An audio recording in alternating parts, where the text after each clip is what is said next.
السلام عليكم ورحمة الله وبركاته. ازيكم حبايبي؟ عاملين ايه؟ يا رب دايما تكونوا بخير. معاكم ايمان الطراوي. لو ما عملتوليش لسه اشتراك في القناة، اعملوا لايك وشير على الفيديو الجميل ده، علشان هعمل لكم اكلة اقتصادية وفي نفس الوقت لذيذة جدا، تنفع لولادك بدل ما ياكلوها بره، تنفع تعمليها في عزومات. اول حاجة عندي صدرين من الفراخ او صدر واحد لفرخة، قسمته نصين كده، حطيت معلقة من الملح، معلقة من الفلفل، معلقة من توابل الفراخ، بصل بودر، توم بودر، كل حاجة معلقة صغيرة كده، بابريكا، روزميري وزعتر، وحطيت دبس الرمان وصويا صوص معلقة ومعلقة، شوية زيت زيتون، وحطيت 3 4 معالق من الخل. قلبت كل الصوص على بعضه كده او التتبيلة على بعضها، وبيت الفراخ من بالليل. ودي حياة الموظفين يا جماعة، او حتى لو ست بيت تجهزي نفسك من بالليل علشان تقومي عارفة انت هتعملي ايه الصبح، وتجهزي لولادك اكلهم قبل ما يجوا من مدارسهم او من شغلهم.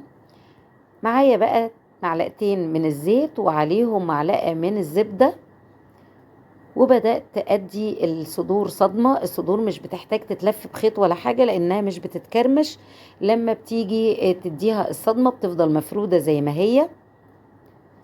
أيوة، الخيط بيخلي النسيج يمسك في بعضه ويلم على بعضه، لكن صدور الفراخ مش مستاهلة قوي الموضوع ده. حطيت بقى اللي باقي من التتبيلة تستوي بيها الصدور، وحطيت شوية مية مغليين وغطيت عليهم بقى وسبتهم على جنب كده يستووا. بعد ما قلبتهم كذا تقليبة كده، لو ما عملتولناش لايك لحد دلوقتي هزعل قوي. اعملوا لنا لايك يا جماعة، اللايك هو اللي بيرفع الفيديو ويخلي حد تاني يشوف. معايا بقى كوباية من لسان العصفور، حطيت شوية زيت، بلاش زبدة علشان ما تحروقش مع التحمير، وحطيت رشة ملح علشان نوحد اللون. بعد ما لسان العصفور بدأ ياخد لون كده خفيف قوي، حطيت الشعرية، بدأت تاخد بقى، ما تاخدش وقت، بدأت تاخد اللون مع لسان العصفور في نفس الوقت. حطيت ملح وفلفل وعود قرفة ومكعب من مرقة الدجاج وبصل بودر وتوم بودر، وحطيت كاري ومعلقة او ربع معلقة على سن المعلقة كده من اللون الاصفر بتاع لون الطعام، ومية مغلية بقى. وهنختم بيها الرز، وقفلت عليه وسبته في جنب على ما الفراخ تكمل تسويتها. عشان خاطري اعملوا لنا لايك. اللايك ده يا جماعة بيساعد الفيديو على انه ينتشر وحد تاني وتالت ورابع يشوفه.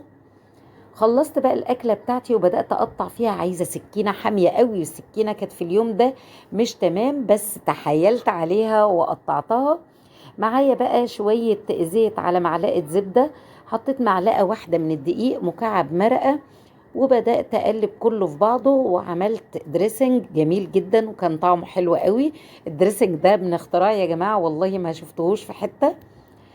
وبدأت أحط بقى نص كوباية من اللبن أو كوباية على قد ما تاخد معلقة الدقيق، وحطيت معلقة من العسل عشان يبقى سويت اند ساور، طبعا حلو وحادق، مدي طعم حلو قوي. الأكلة كانت شيك قوي وطعمها كان لذيذ خالص مع الرز اللي بالخلطة ومع الشوربة اللي اخترعتها عشان نبلع بيها. حمرت شوية لسان عصفور وحطيت مكعب مرقة وحطيت مية مغلية وتوابلي، وخلاص طلعت معايا شوربة جميلة جدا. الأكلة كانت لذيذة، ممكن تشوفوها كده في عزومات تقولوا واو ايه دي ومعمولة ازاي. دي خفيفة جدا وبسيطة جدا. جربوا كل حاجة. الفرخة مش هناكلها بقى دلوقتي على مرة واحدة، في ظروف اقتصادية بنعملها على كذا مرة. شكرا ليكم والسلام عليكم.